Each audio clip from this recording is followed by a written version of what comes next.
بسم الله الرحمن الرحيم إذا زلزلت الأرض زلزالها وأخرجت الأرض أثقالها وقال الإنسان ما لها يومئذ تحدث أخبارها بأن ربك أوحى لها يومئذ يصدر الناس أشتاتا ليروا أعمالهم فمن يعمل مثقال ذرة خيرا يره ومن يعمل مثقال ذرة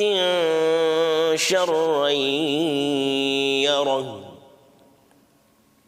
صدق الله العظيم.